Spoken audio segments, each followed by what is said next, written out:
Students, हम लोग अब फाउंडेशन बॉक्स में जो एक्सरसाइज 4.2 है इसका फर्स्ट क्वेश्चन देखते हैं, इसका आंसर कैसे आएगा। तो हम लोग यहाँ पर क्वेश्चन में देखें, रिटर्न है कि प्रॉपर्टीज को यूज करना है और विदाउट एक्सपेंडिंग सॉल्व करना है। तो इसमें देखें, यहाँ पर हम लोग 6 प्रॉपर्टी लगाएंगे, ये समझ में आ रहा है। तो पहले ना अप्लाई करने से पहले हमको ये दिमाग जरूर लगाना पड़ेगा कि प्रॉपर्टी कौन सी यूज करनी है, और जितना ज़्यादा हम लोग इस एक्सरसाइज के क्वेश्चंस की प्रैक्टिस करेंगे उतना हम लोग इनको प्रॉपरली सॉल्व कर पाएंगे। तो ध्यान रखिए, ज़्यादा से ज़्यादा क्वेश्चन सॉल्व करना है ताकि हम इसकी बेटर प्रैक्टिस कर सकें। तो यहाँ पर इसमें हम लोग सबसे पहले इसको 6 प्रॉपर्टी अप्लाई करके एक्सपेंड करेंगे। तो ये क्या आ जाएगा, x, y, z, a, b, c, ये दोनों कॉलम की वैल्यूज एज इट इज रहेंगी। थर्ड कॉलम में हम लोग फर्स्ट पार्ट इसका ले लेंगे, फर्स्ट डिटरमिनेंट में। सेकेंड डिटरमिनेंट के अंदर हम लोग क्या करेंगे, इसमें x, y, z, a, b, c, और यहां पर आएगा a, b, c। ये इस प्रकार से बन जाएगा। अब हम लोग यहां पर देखें, ये फर्स्ट कॉलम और थर्ड कॉलम आइडेंटिकल है, तो फर्स्ट डिटरमिनेंट की वैल्यू आएगी 0। ऐसे ही यहां पर इसमें सेकेंड कॉलम और थर्ड कॉलम की वैल्यू आइडेंटिकल है, तो ये भी क्या आएगा, 0। तो हमको यहां पर इसमें लिखना पड़ेगा कि 0 कैसे आया। तो इसमें लिखेंगे column 1 and column 3, column 1 and column 3 are identical in first determinant, and column 2 and column 3 are identical in second determinant. Therefore determinant is equals to 0 plus 0, this is equals to 0, और ये किसके इक्वल आ चुका है, RHS के equal आ चुका है। तो first question हम लोग सॉल्व कर चुके हैं, इसको नोट करें।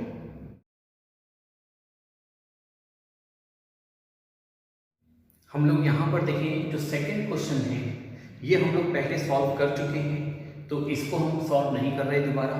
अब हम देखते हैं इसमें थर्ड क्वेश्चन, एक अच्छा क्वेश्चन है, और इसमें ध्यान दें, यहां पर मैं इस थर्ड कॉलम के अंदर हम लोग एक ऑपरेशन अप्लाई करेंगे, that is CI tends to CI plus K times of CJ।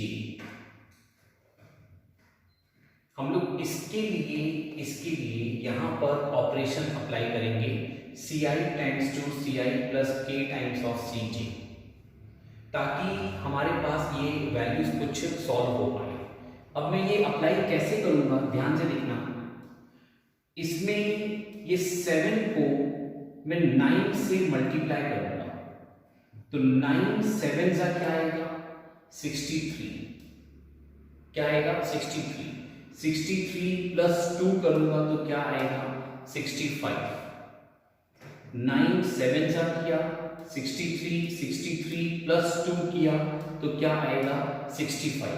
अब आप कहोगे कि सर आपने ये कैसे डिसाइड करा कि मैं इसको 9 से ही मल्टीप्लाई करूं। तो देखिए, हमने यहाँ पर क्या सोचा कि हम कुछ वर्किंग करते हैं जिससे कि हमारा काम आसान हो जाए, वर्किंग करें जिससे हमारा काम आसान हो जाए। तो हमें दिमाग लगाना होगा कि हम क्या वर्किंग करें जिससे कि हमारा काम आसान हो जाए। तो एक मेरे दिमाग में ये आ रहा है कि मैं इन दोनों को ऐड करूं, और देखूं क्या ऐड करने पे इसके इक्वल आ रहा है, नहीं। ऐड करने पे ये आ रहा है 9 क्या इसके मल्टीपल में आता है, नहीं। तो ये बात बैठ नहीं है। मैं इन दोनों का डिफरेंस लेता हूं, ऐसा करते हैं। तो मैं इनका डिफरेंस लेता हूं, 7 माइनस 2 करूंगा तो क्या आएगा, 5। क्या ये 5 के मल्टीपल में आता है, तो यस, ये 5 अगर मैं 13 टाइम्स करूंगा तो 65 आ जाएगा। तो जो मैंने वर्किंग इस पर करी, अब वही चीज यहां पर भी सेट होनी चाहिए। तो मैं इसको चेक करूंगा कि मैंने इन दोनों का डिफरेंस लूंगा। आप देखो ये कैसे आया था 5, तो ये आया था 7 - 2, इन दोनों का डिफरेंस लेकर के उसको मैंने 13 से मल्टीप्लाई करूंगा तो वो इसके आइडेंटिकल आ जाएगा 65। मैं यहां भी इन दोनों का डिफरेंस लूंगा तो ये आएगा 8 - 3 यानी 5, इसको 13 से मल्टीप्लाई करूंगा तो क्या वो इसके इक्वल आ जाएगा? नहीं आएगा। ओके, तो इसका मतलब ये हो गया कि ये वैल्यू भी नहीं बैठ रही। तो हमें कुछ ना कुछ ऐसा करना होगा जो कि यहाँ पे कुछ आपस में रिलेट कर दे। तो अब दिमाग में कुछ नया आ रहा है। मैं ऐसा करता हूं कि मैं इस 2 से इसको मल्टीप्लाई करता हूं,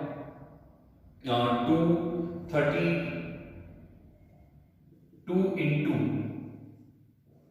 32 टाइम्स करता हूं। तो 2 into 32 प्लस 1 करूंगा तो 65 आ जाएगा। ओके, ये ऑपरेशन अप्लाई करते हैं। तो यही ऑपरेशन यहां भी बैठना चाहिए।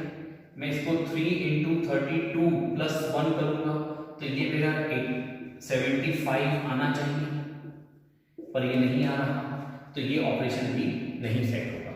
तो हमें ऐसे ना इसको हिट एंड ट्राई करना पड़ेगा कि भाई हम ट्रायल करते जाएं और ट्राई करते करते हम उसको हिट करें कि कौन सा ऑपरेशन यहां पर बैठ सकता है। तो एक ऑपरेशन यहां पर क्या चीज सेट हो सकती है, दैट इज कि मैं इस 2 में प्लस करूं 7 into 9। देखो 7 9 का कितना आया 63, प्लस 2 करूंगा तो क्या आ जाएगा 65। अब मैं यही वर्किंग इस पर वर्कआउट करके देखता हूं। तो ये आएगा 3 प्लस 8 into 9, तो 9 8 72, 72 प्लस 3 75, ये भी आ रहा था। नेक्स्ट वन देखें 5 प्लस 9 9 81, 81 प्लस 5 करेंगे तो क्या आएगा 86। ये ऑपरेशन सेट हो रहा है। तो हम इस ऑपरेशन के थ्रू इसको वर्कआउट कर सकते हैं। तो मैं यहां पर क्या ऑपरेशन अप्लाई करूंगा, अब देखो ये एलिमेंट्स कौन से कॉलम के हैं, फर्स्ट कॉलम के हैं। तो मैं लिखूंगा C1 प्लस ये 7 8 9 कौन से कॉलम के हैं, तो ये C2 कॉलम के हैं। और इस C2 कॉलम के एलिमेंट्स को हम कितने से मल्टीप्लाई कर रहे हैं, 9 से मल्टीप्लाई कर रहे हैं। इनका जो रिजल्ट है वो आप चाहो तो C1 में ले लो और आप चाहो तो उसे C2 पे ले लो, ये आपकी इच्छा पर है। तो हम ये ऑपरेशन अप्लाई कर लेते हैं। इससे क्या होगा, अब देखिए हमारे पास यहां पर मैं C1 में ले रहा हूं, ये ऑपरेशन अप्लाई करूंगा तो C1 की वैल्यूज आ जाएंगी 65 75 86। C2 की वैल्यूज सेम रहेंगी 7 8 9। थर्ड कॉलम की वैल्यूज भी सेम रहेंगी 65 75 86। तो सिर्फ चेंज किसमें आ गया, फर्स्ट कॉलम में। फर्स्ट कॉलम के और थर्ड कॉलम आइडेंटिकल है, आइडेंटिकल होने के कारण ये क्या आ जाएगा 0 आ जाएगा। तो एक तरीका ये हो सकता है। दूसरा तरीका क्या हो सकता है, और थोड़ा सा दिमाग लगाते हैं कि क्या और भी कोई रास्ता हो सकता है। तो यस इट कैन, क्या हो सकता है, तो हम इसी को देखें। यहां पर हम लोग ऑपरेशन अप्लाई करते हैं C3 tends to C3 minus C1। मैं C3 में चेंज ला रहा हूं, क्या ऑपरेशन लगा रहे हैं C3 माइनस C1। अब देखो यहां पर क्या आएगा, इससे first column as it is 2 3 5, second column as it is 7 8 9। अब देखिए यहां पर थर्ड कॉलम में क्या आएगा 65 minus 2 that is 63, 75 minus 3 that is 72, 86 minus 5 that is 81। अब हम लोग बोल सकते हैं कि सेकेंड कॉलम और थर्ड कॉलम प्रोपोर्शनेट है। देखो सेकेंड कॉलम और थर्ड कॉलम क्या है, प्रोपोर्शनेट है। ओके, क्योंकि मैं इस थर्ड कॉलम में से इन सब में से 9 कॉमन ले लूंगा, 9 इस थर्ड कॉलम में से कॉमन ले लूंगा तो क्या आ जाएगा, first column as it is, second column as it is और थर्ड कॉलम में भी आ जाएगा 7 8 9। तो first second column third column identical हो गए, तो अब आंसर क्या आ जाएगा 0। हम इसे ऐसे भी सॉल्व कर सकते हैं, हम इसको ऐसे भी सॉल्व कर सकते हैं। ध्यान रखें कि मैं इसके तुरंत बाद यहाँ पर लिख सकता हूँ 0। ये स्टेप लिखने की जरूरत नहीं है, पर ये बताना पड़ेगा कि ये कॉलम 2 और कॉलम 3 प्रोपोर्शनेट है। और कितने से प्रोपोर्शनेट हैं, तो सेकंड कॉलम को अगर मैं 9 से मल्टीप्लाई करूंगा तो वो थर्ड कॉलम के इक्वल आ जाएगा। तो ये प्रोपोर्शनेट बाय 9 है, तो ये बताना पड़ेगा, इसे नोट करें।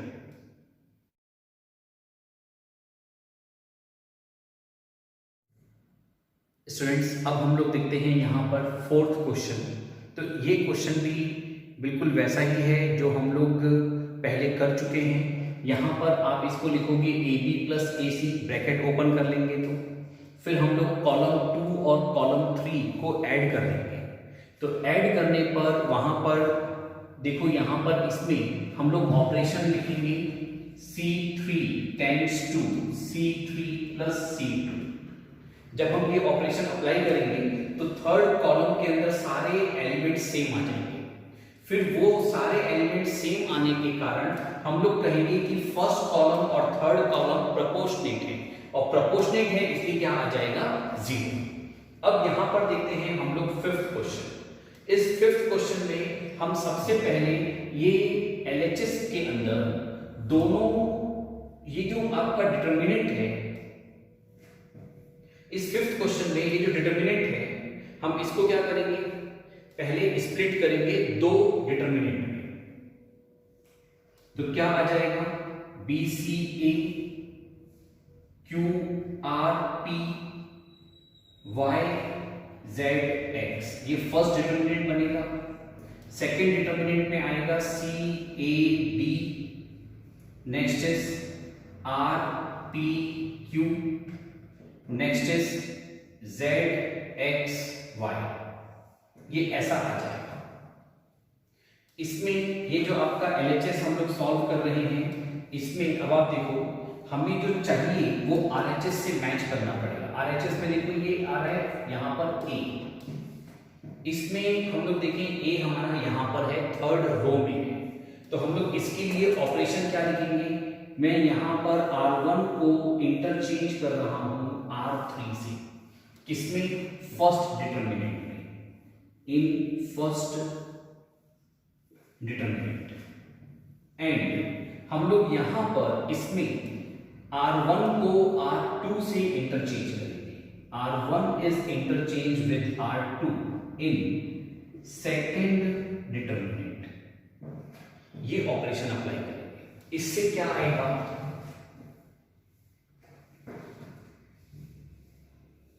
तो मैं यहां पर इसको नोट कर रहा हूं।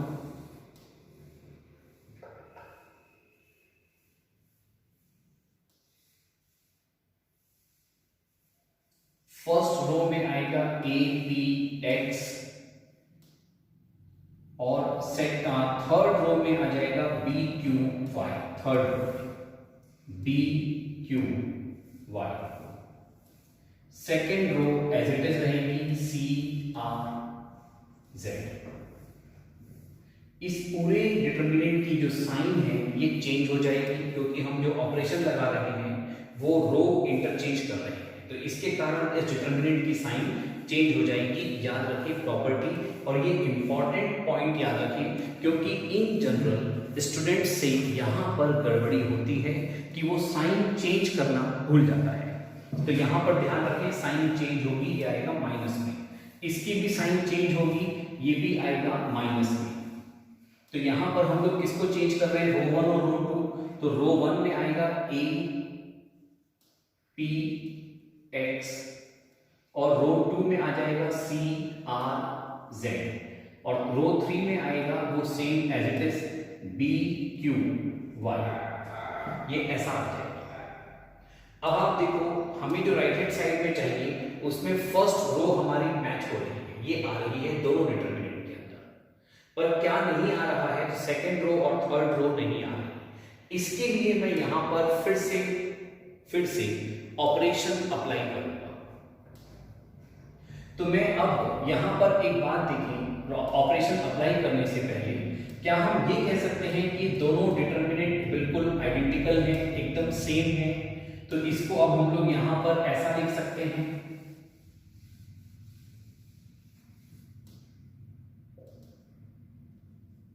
-2 times of this determinant a c b p r q then x z y, ये ऐसा आ जाएगा। अब हम लोग यहां पर रो 2 और रो 3 को इंटरचेंज कर देते हैं, तो इसके लिए लिखेंगे रो 2 इज इंटरचेंज विथ रो 3।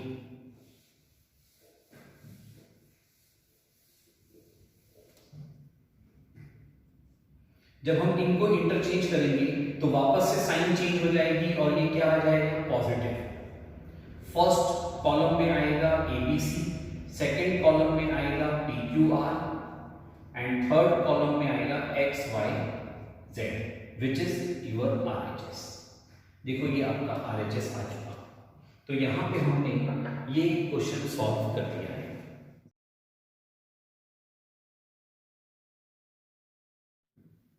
हम लोग एक्सरसाइज 4.2 में क्वेश्चन नंबर 6 देखते हैं। इस क्वेश्चन में आप देखें यहां पर लिखा हुआ है by using properties of determinant show that this is equals to 0। अब ना यहां पर हमारे लिए थोड़ी सी वर्डिंग इंपॉर्टेंट है। आप देखो जो क्वेश्चन नंबर 1 से लेकर के 5 थे, इसी एक्सरसाइज में क्वेश्चन नंबर 1 से लेकर के 5 तक के देखें, इनमें लिखा हुआ है using the property of determinant and without expanding. Wording क्या लिखी हुई है, using the properties of determinant and without expanding.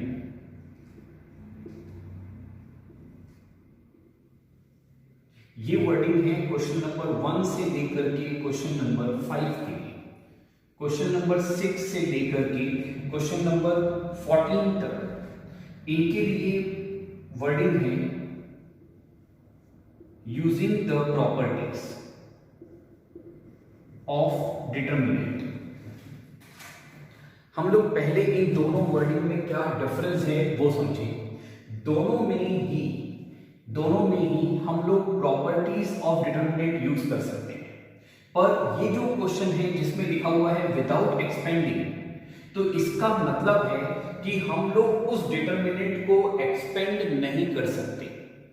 याद रखें, हम लोग डिटर्मिनेंट को सॉल्व करने के लिए, उसकी वैल्यू फाइंड करने के लिए उसको एक्सपेंड करते हैं अलोंग रो 1 और अलोंग रो 2 और अलोंग कॉलम 1 और अलोंग कॉलम 2, यानी किसी भी एक रो या किसी भी एक कॉलम के अलोंग हम उसको एक्सपेंड करते हैं। पर इस क्वेश्चन में जहां पर लिख दिया विदाउट एक्सपेंडिंग, तो हम उसे एक्सपेंड नहीं कर सकते, बिना एक्सपेंड करे सॉल्व करेंगे। तो यहां पर मैं आपको वापस एक बार बताता हूं कि इसमें हम लोग देखिए क्वेश्चन नंबर 3,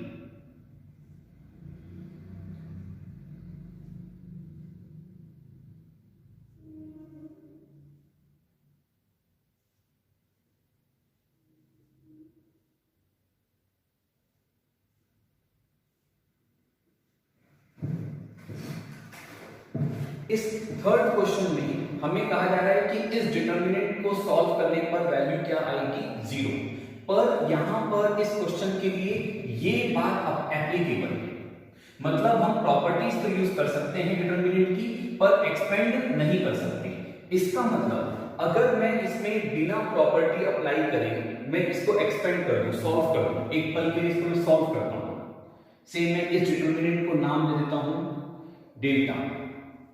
तो डेल्टा इज इक्वल्स टू क्या आएगा, फर्स्ट रो के अलोंग एक्सपेंड करेंगे तो 2, यहां आएगा 8 इंटू 86 माइनस 9 इंटू 75, फिर आएगा -7 bracket open 3 into 86 minus 5 into 75, then plus 65 bracket open 3 9s are 27 -8×5=40 इस प्रकार से आएगा।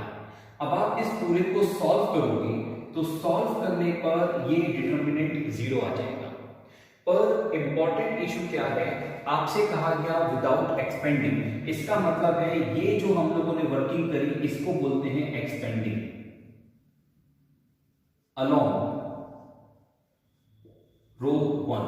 हमने इसे एक्सपेंड किया है रो 1 के अलोंग, और ये चीज ये एक्सपेंडिंग हमें इन क्वेश्चन में परमिटेड नहीं है, ये कहा जा रहा है विदाउट एक्सपेंडिंग का।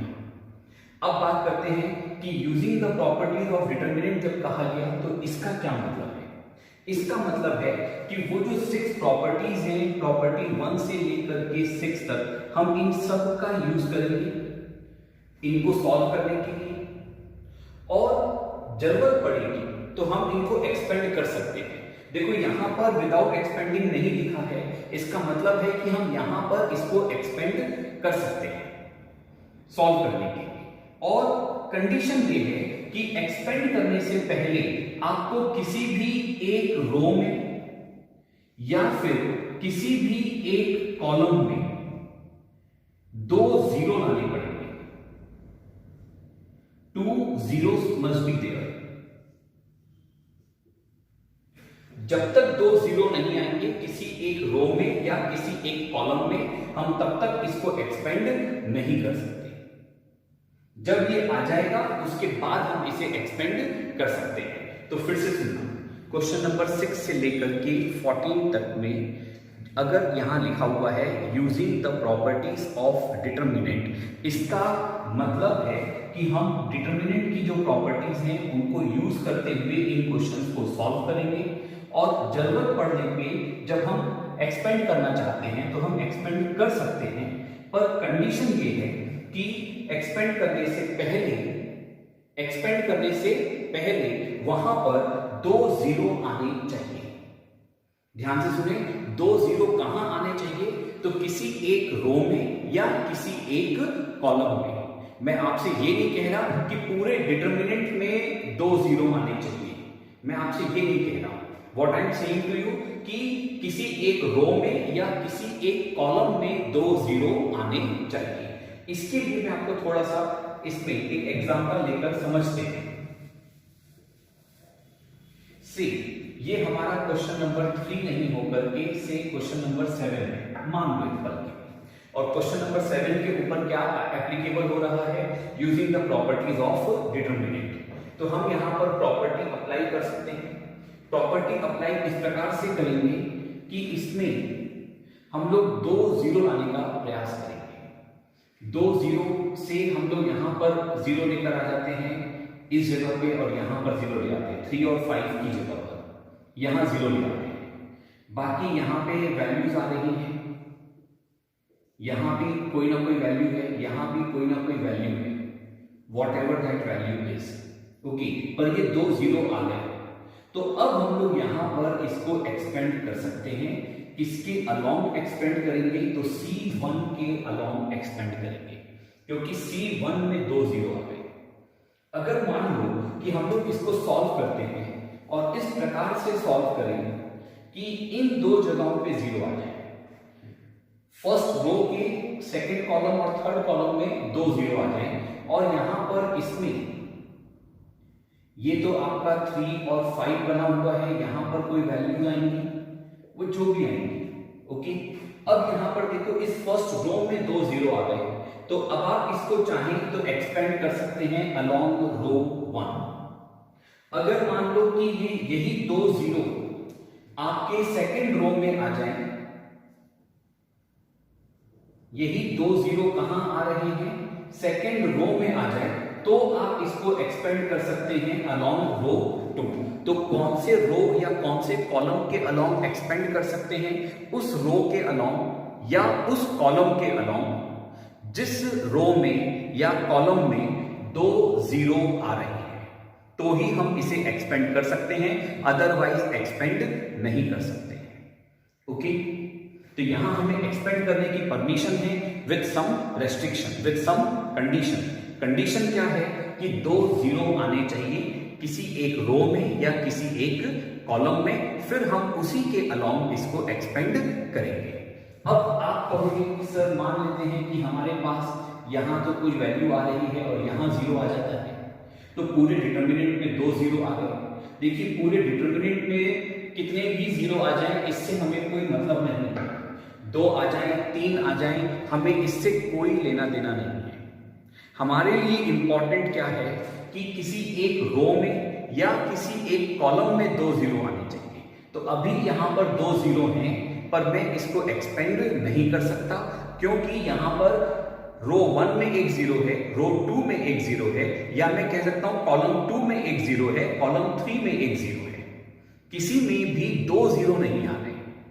जब तक ये नहीं आएंगे मैं इसे एक्सपेंड नहीं कर सकता। ओके, अगर ये 3/3 का डिटर्मिनेंट है, तो अगर ये 2/2 का डिटर्मिनेंट है, इफ इट इज 2/2, तो फिर हमें वहां पर एक ही 0 चाहिए, चाहे वो किसी भी एक रो में आए या किसी भी कॉलम में आए, एक 0 चाहिए। इसका कॉन्सेप्ट क्या हो गया? इसका मतलब ये है कि अगर आपका ये डिटर्मिनेंट 3/3 ऑर्डर का है, फिर से सुने, अगर ये डिटर्मिनेंट आपका 3/3 ऑर्डर का है, तो फिर आपको इसके ऑर्डर से एक कम यानी n-1 number of zero required है किसी भी एक कॉलम में या किसी भी एक रो में। अगर ये 2/2 का डिटर्मिनेंट होता, तो हम क्या कहते कि इसमें हमें n-1 यानी एक 0 चाहिए, किसी भी एक रो में या किसी भी एक कॉलम में एक 0 चाहिए। तो फॉर्मूला क्या है नंबर ऑफ जीरो की रिक्वायरमेंट का? n-1, where n is the order of determinant। चूंकि हमारे इस क्वेश्चन में डिटर्मिनेंट का ऑर्डर 3/3 है, इसलिए हमें यहां पर 2 0 रिक्वायर्ड है। अब हम लोग यहां पे सॉल्व करते हैं क्वेश्चन नंबर 6। तो हमने यहां पर सबसे पहले एक इंपॉर्टेंट पॉइंट डिस्कस कर लिया। और क्या डिस्कस किया कि अगर हमें क्वेश्चन में गिवन है कि using the properties of determinant and without expanding, इसका मतलब है कि सिर्फ प्रॉपर्टी यूज करेंगे, उसको हम एक्सपेंड नहीं करेंगे। फर्स्ट 5 क्वेश्चन जब हमने सॉल्व किए थे, तो उसमें हमने इनको एक्सपेंड किए बिना सॉल्व किया था, यानी प्रूफ किया था। अब क्वेश्चन नंबर 6 से लेकर के क्वेश्चन नंबर 14 तक में हमसे कहा गया है using the properties of determinant. इसका मतलब है कि हम यहां पर प्रॉपर्टीज यूज कर सकते हैं सॉल्व करने के लिए, और हम इसको एक्सपेंड भी कर सकते हैं। पर एक्सपेंड करने के लिए कंडीशन क्या है कि जो भी हमारे डिटर्मिनेंट का ऑर्डर है उससे एक कम, अगर ऑर्डर n है तो n-1 number of zero is required, n-1 number of zeros are required in a particular row or column। किसी भी एक रो में या किसी भी एक कॉलम में हमें इतने नंबर ऑफ जीरोस की रिक्वायरमेंट होगी। तो अब हम इसको सॉल्व करते हैं। यहां देखें, इसमें 3 0 आ रहे हैं, पर किसी भी एक रो में 2 0 नहीं है, किसी भी एक कॉलम में 2 0 नहीं है, तो मैं इसको एक्सपेंड नहीं कर सकता। Okay,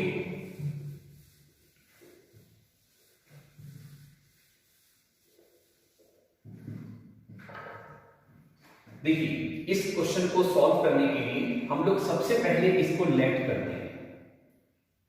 C this is determinant of A, ऐसा मान लेते हैं कि इस पूरे को हम लोग क्या नाम दे रहे हैं? डिटर्मिनेंट ऑफ ए। तो ये हो गया 0 - a b, ये पूरा हम लोग एज इट इज नोट कर लेंगे।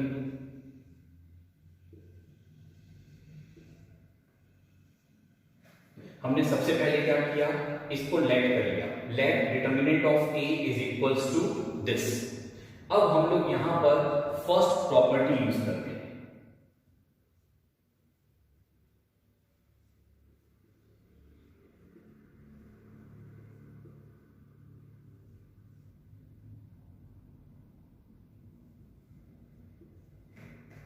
देखिए, प्रॉपर्टी का नंबर लिखना इंपॉर्टेंट बिल्कुल नहीं है। जब तक आपको क्लियरली प्रॉपर्टी का नंबर याद नहीं हो, नहीं लिखेंगे। ओके, प्रॉपर्टी क्या है ये इंपॉर्टेंट है, प्रॉपर्टी का नंबर बिल्कुल इंपॉर्टेंट नहीं है। अगर नंबर प्रॉपर्ली याद नहीं है उसका कि कौन सी प्रॉपर्टी 1 है, कौन सी प्रॉपर्टी 2 है, तो आप नंबर न लिखें, उसके मार्क्स नहीं कटेंगे। पर गलत नंबर लिखने के मार्क्स जरूर कटेंगे।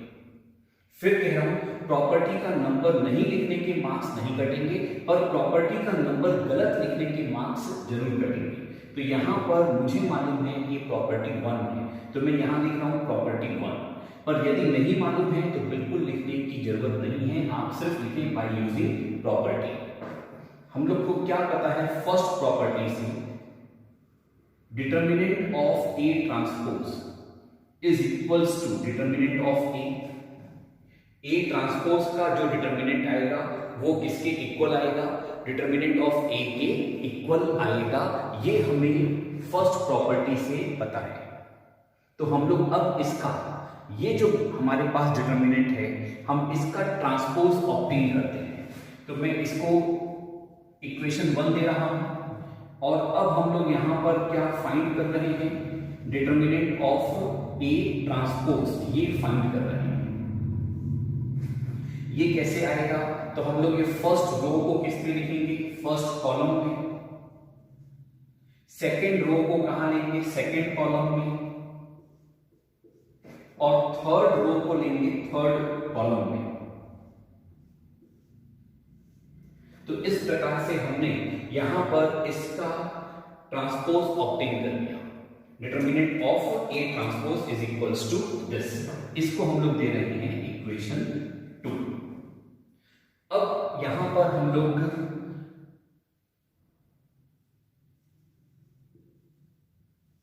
इसमें ले रहे हैं 2 times of determinant of A. ये सॉल्व करते हैं, 2 times of determinant of A. इसको हम लोग लिखेंगे determinant of A plus determinant of A. इसको ऐसा लिखा। अब देखेंगे 2 times of determinant of A, ये तो एज इट इज रहेगा। यहां पर ये determinant of A as it is रखेंगे और इस वाले डिटर्मिनेंट ऑफ ए की जगह पर हम लोग लिख सकते हैं determinant of A transpose. Determinant of A transpose ये आया कैसे, तो ये आया हमारे पास by using property 1। By using property 1। तो हमने क्या किया, ये जो प्रॉपर्टी है, पहले ये प्रॉपर्टी क्या कहती है वो लिख लिया और अब हमने इसको यहां पर यूज कर लिया। मैं फिर कह रहा हूं, प्रॉपर्टी का नंबर लिखना बिल्कुल इंपॉर्टेंट नहीं है, पर गलत नंबर लिखना डेफिनेटली गलत है। तो यहां पर अब इसमें ये लेफ्ट हैंड साइड तो एज इट इज रहेगा। अब डिटर्मिनेंट ऑफ ए, ये देखो इक्वेशन 1 से, तो इक्वेशन 1 में हमारे पास है determinant of A. First column में आएगा 0 minus A B, second column में ए 0 सी, थर्ड कॉलम के अंदर है माइनस बी माइनस सी 0। इसमें आगे प्लस करेंगे। अब क्या आएगा यहां पर, तो इसमें आएगा डिटर्मिनेंट ऑफ ए ट्रांसपोज। ये रहा हमारे पास डिटर्मिनेंट ऑफ ए ट्रांसपोज, जो कि हम पहले ही फाइंड कर चुके हैं। तो इसको हम लोग यहां पर नोट डाउन करेंगे। ये क्या आएगा, 0 ए माइनस बी माइनस ए 0 माइनस सी बी सी 0, ये आ जाएगा। देखो ये हमारे पास जो सेकंड है डिटर्मिनेंट ऑफ ए ट्रांसपोज, ये हमने यहां पर एज इट इज नोट कर लिया। अब हम लोग यहां पर जो फिफ्थ प्रॉपर्टी थी, क्या थी फिफ्थ प्रॉपर्टी, डिटर्मिनेंट को 1 से 2 में डिवाइड करना, स्प्लिट करना। तो हम लोग वो वाली प्रॉपर्टी यहां यूज करेंगे। तो हम लोग यहां पर लिखेंगे बाय यूजिंग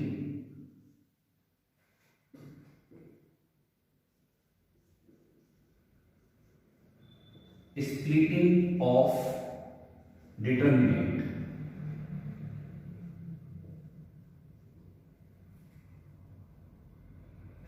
यूजिंग प्रॉपर्टी। कौन सी प्रॉपर्टी यूज कर रहे हैं? Splitting of determinant.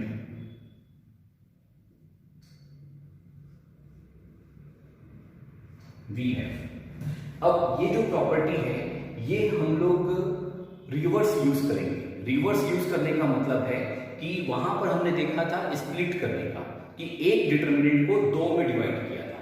मैं यहां पर दो को कंबाइन करके एक में करूंगा, तो यहां पर क्या हो जाएगा? अब इन दो डिटर्मिनेंट को हम लोग कंबाइन करेंगे। तो कैसे कंबाइन होगा? 2 टाइम्स ऑफ डिटर्मिनेंट ऑफ ए। देखिए कंबाइन कैसे होगा? यहां पर ये आएगा 0 प्लस 0, फिर ये आएगा -a plus a, this is b minus b। Next is, तो मैं इसको थोड़ा सा फास्ट वर्किंग करता हूं। ये 0 प्लस 0 क्या आएगा? तो अभी बाद में लिखूंगा। आगे क्या आएगा? a minus a, 0 plus 0, c minus c, b minus b plus b, minus c plus c, 0 plus 0, ये आएगा।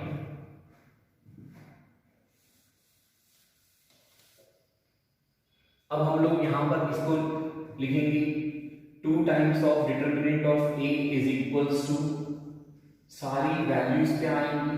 0। जब सारी वैल्यूज 0 आएंगी तो इसका डिटर्मिनेंट भी क्या आएगा? 0। तो 2 times of determinant of a is equals to 0। इसका मतलब determinant of a is equals to 0। ये प्रूव हो गया। तो एक बार वापस देखते हैं कि हमने पूरे इसमें क्या वर्किंग करी।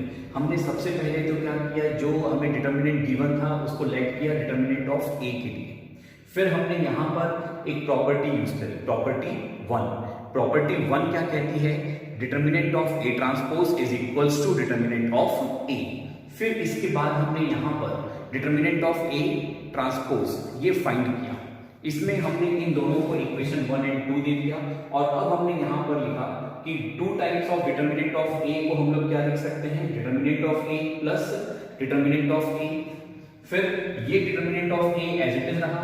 सेकंड वाले डिटर्मिनेंट ऑफ a की जगह पर हम लोग लिखेंगे डिटर्मिनेंट ऑफ a ट्रांसपोज। ये कहां से आया? तो प्रॉपर्टी 1 के थ्रू लेकर आए। फिर हमने इन दोनों डिटर्मिनेंट को कंपोनेंट फॉर्म में यानी एलिमेंट फॉर्म में लिख लिया। तो हमने क्या करा? ये जो डिटर्मिनेंट a गिवन था इसके सारे एलिमेंट्स लिख लिए और डिटर्मिनेंट ऑफ a ट्रांसपोज के एलिमेंट लिख लिए। इसके बाद हमने प्रॉपर्टी 5 यूज करी, जो कि स्प्लिटिंग ऑफ डिटर्मिनेंट है, इसको रिवर्स फॉर्म में लिया। मतलब स्प्लिट करने की जगह हमने यहाँ पे इसको कंबाइन किया। कंबाइन करेंगे तो 0 plus 0, 0, a minus a, 0, minus b plus b, 0। तो ये सब 0 0 0 0 आ गए। तो यहां पर सॉल्व करने पे determinant of a is equals to क्या आ गया? 0 आ चुका है। Now start writing about this.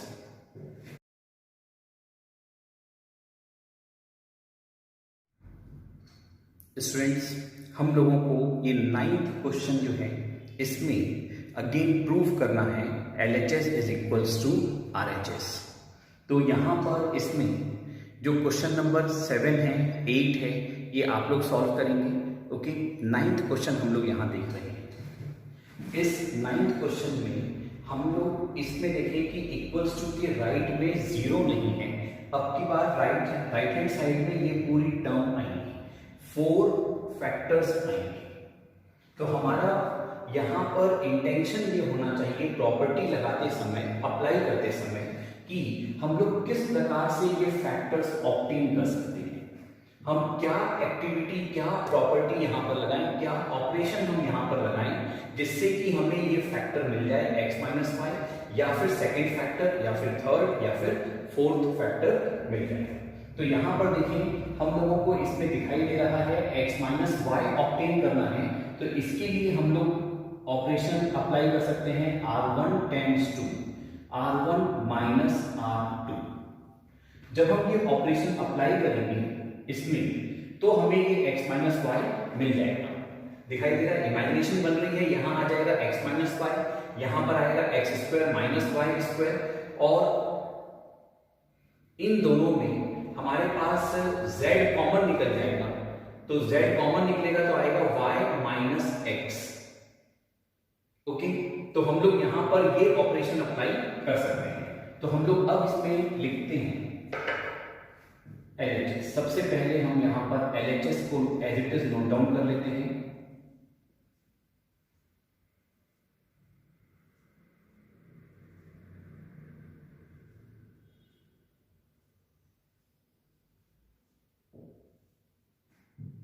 Now I am applying the property operation. तो एलिमेंट्री ऑपरेशन हम लोग यहां पर क्या अप्लाई करेंगे,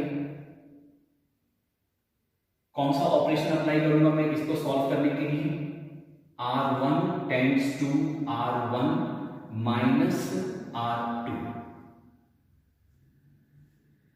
तो इसमें फर्स्ट रो में चेंज आएगा, क्या आएगा यहाँ पर x माइनस वाई, यहां आएगा x square minus Y square, and this is y Z minus Z x. इसके बाद second row as it is रहेगी,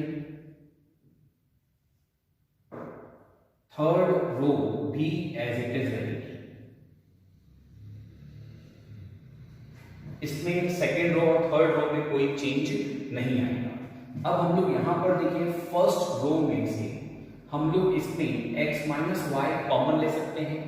कैसे, तो आप देखो ये है x माइनस वाई, यहां पर है X square minus Y square, तो X square minus Y square इसको हम लोग क्या लेंगे x minus Y X plus Y, तो इसमें से x माइनस वाई कॉमन निकल सकता है।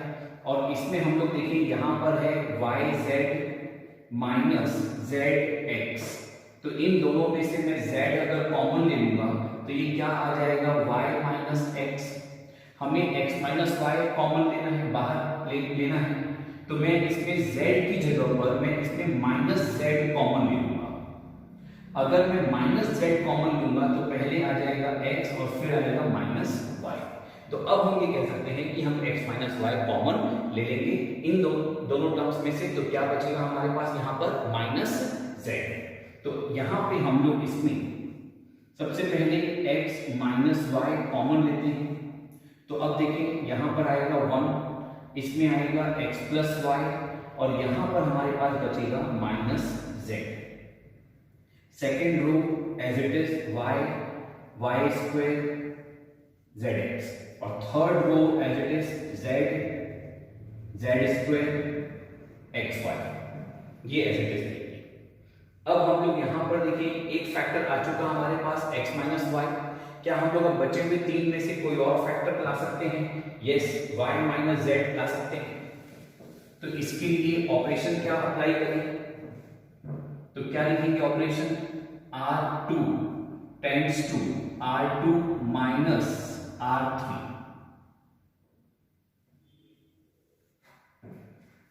यहां पर यहां x माइनस वाई ये तो फैक्टर एज इट इज रहेगा, फर्स्ट रो में कोई चेंज नहीं आएगा, तो 1 x plus y and minus z, first row as it is रहेगी। अब देखिए सेकेंड रो, इसमें क्या चेंज आएगा, तो यहां पर हम लोग ले रहे हैं R2 माइनस R3, तो y माइनस जेड, ये आएगा y माइनस जेड, यहां पर आएगा y square minus z square, और थर्ड वाले में आएगा zx minus xy, zx minus xy। इसके बाद third row as it is रहेगी z स्क्वायर xy, ये एज इट इज है।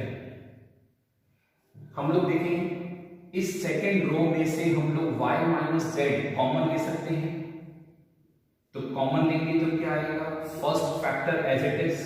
अब सेकेंड फैक्टर भी आ चुका y माइनस जेड, इसमें first row as it is रहेगी, सेकेंड रो में y माइनस जेड कॉमन निकल गया तो यहां पर 1 बचेगा, यहां पर आएगा 1 y माइनस जेड कॉमन लेंगे तो क्या रिमेनिंग रहेगा y प्लस जेड, यहां पर भी हम लोग y माइनस जेड कॉमन लेंगे तो इसमें क्या रिमेनिंग रहेगा माइनस एक्स। अब थर्ड रो हमारी एज इट इज रहेगी z z square and x y. यहां तक आ गए।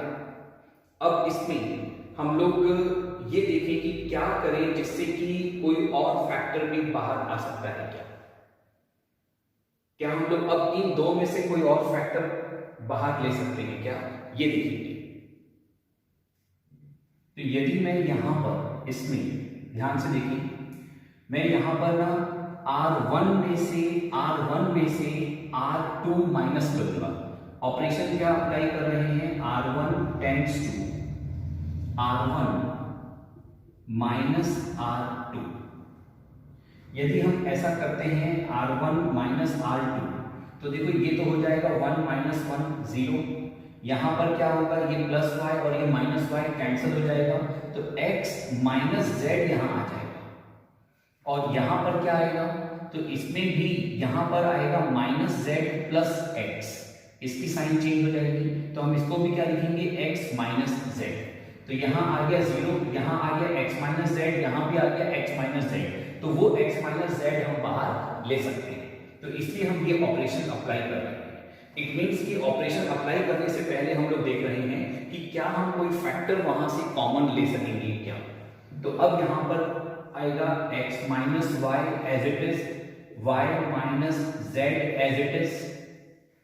इसमें फर्स्ट रो में चेंज आएगा 1 माइनस 1 0, यहां पर आएगा x माइनस जेड और इसमें भी आ जाएगा x minus z. Second row as it is, third row भी एज इट इज रहेगी। There is no change in second row and third row. यहां तक हम लोग आ चुके हैं। इसमें हम आगे बढ़े उससे पहले आप इतना नोट डाउन करें।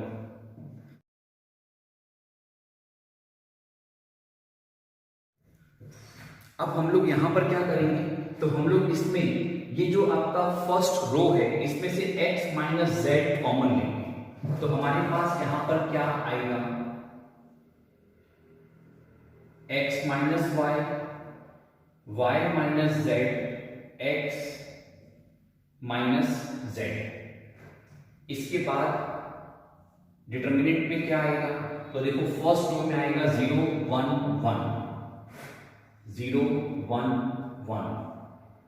Second row as it is रहेगी 1 y plus z minus x.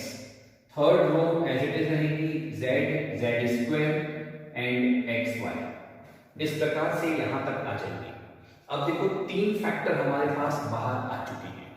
Total factor कितने हैं 4 और कितने फैक्टर आ चुके हैं, 3 फैक्टर आ चुके हैं। तो अब इस फोर्थ फैक्टर को ध्यान से सुनिए। अब इस फोर्थ फैक्टर को हम लोग यहां पर कैसे लाएंगे, इस पर फोकस नहीं करेंगे। तो अभी तक हमारा फोकस किस पे था कि इनमें से, इन चार में से कोई फैक्टर अगर कॉमन बाहर आ सकता है तो हम वो फैक्टर लाना चाहते थे, और उसके लिए हम लोग क्या ऑपरेशन यूज करें वो हमने देखा और समझ करके उसे अप्लाई किया। अब जब 4 फैक्टर में से 3 आ गए तो चौथे फैक्टर को फोकस करने की जगह, फोर्थ फैक्टर को फोकस करने की जगह अब हम यहां पर 2 0 लाने पे फोकस करेंगे। याद रखें कि हम लोग इसको तब तक एक्सपेंड नहीं कर सकते हैं डिटर्मिनेंट को जब तक कि किसी एक रो में या किसी एक कॉलम में 2 0 नहीं आ जाते। तो अब हमारा फोकस किस पर होगा, तो हमने अब फोकस शिफ्ट कर दिया है। हमारा फोकस अभी तक किस पर था, ये फैक्टर्स कॉमन लेने पे फोकस था। 4 में से 3 फैक्टर आ चुके, अब हमारा फोकस किस पर शिफ्ट कर दिया हमने, यहां पर 2 0 लाने पे शिफ्ट कर दिया है। तो आप देखो फर्स्ट रो में 2 0 लाने की सिचुएशन बन रही है। अगर मैं यहां पर C2 माइनस C3 कर दूं, क्या करें, C2 सेकेंड कॉलम को थर्ड कॉलम से माइनस करेंगे तो यहां 0 आ जाएगा। तो हम लोग यहां ऑपरेशन लिख रहे हैं C2 tends to C2 minus C3, C2 minus C3। तो तो देखिए यहां पर अब क्या आएगा, ये तीनों फैक्टर एज इट इज रहेंगे,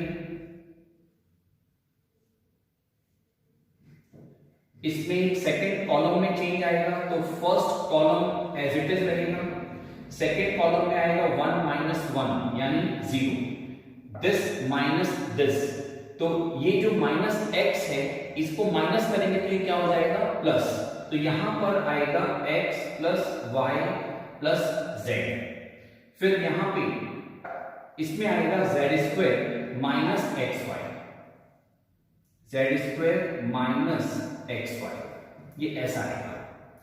थर्ड कॉलम हमारा एज इट इज रहेगा 1 माइनस एक्स एक्स वाई, ये एज इट इज रहेगा, इसमें कोई चेंज नहीं आएगा। अब देखिए हमारे पास फर्स्ट रो में 2 जीरो आ गए, तो हम लोग अब इसको एक्सपेंड कर सकते हैं, तो हम लोग यहां लिखेंगे एक्सपेंडिंग अलोंग R1, जिस रो में 2 जीरो आए हैं उसी रो के अलोंग हम इसको एक्सपेंड करेंगे, तो यहां पर हमारे पास ये तीनों फैक्टर एज इट इज रहेंगे, इनमें कहीं कोई चेंज नहीं आएगा। अब यहां पर हम लोग फर्स्ट रो के अलोंग एक्सपेंड करेंगे, तो चूंकि ये 0 है तो 0 के लिए सॉल्व करने की जरूरत नहीं है, ये भी 0 है तो हम इसके लिए भी सॉल्व नहीं करेंगे, क्योंकि सॉल्व करने के बाद अल्टीमेटली जो भी वैल्यू आएगी 0 से मल्टीप्लाई होगी तो 0 हो जाएगा, तो सिर्फ इसके लिए सॉल्व करेंगे इस 1 के लिए। पहले ये देखो कि इस 1 की पोजीशन क्या आएगी, पॉजिटिव लेंगे 1 या नेगेटिव लेंगे, तो फर्स्ट यहां से शुरुआत करेंगे, इस पोजीशन से शुरुआत करेंगे, ये positive then negative then positive, तो ये 1 कैसा आएगा, पॉजिटिव आएगा, तो हम यहां पर 1 लिखेंगे ब्रैकेट ओपन।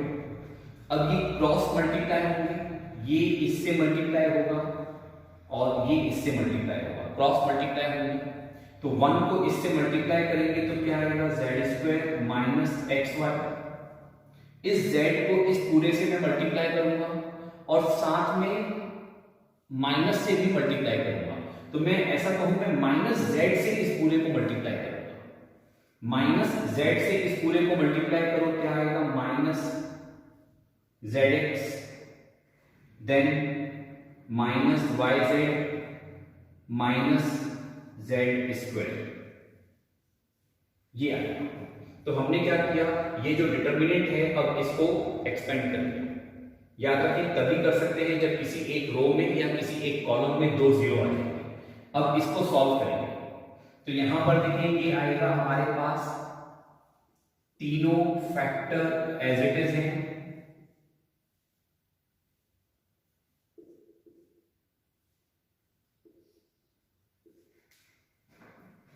ये तीनों फैक्टर एज इट इज है, और अब इसको सॉल्व करेंगे, तो देखिए यहां पर ये ब्रैकेट में जेड स्क्वायर और ये माइनस जेड स्क्वायर ये आपस में कैंसिल हो जाएंगे, तो ये 3 टर्म्स बचेंगी हमारे पास, that is minus x Y minus Y Z minus Z X, ये बचेगा हमारे पास, minus x Y minus Y Z minus Z x.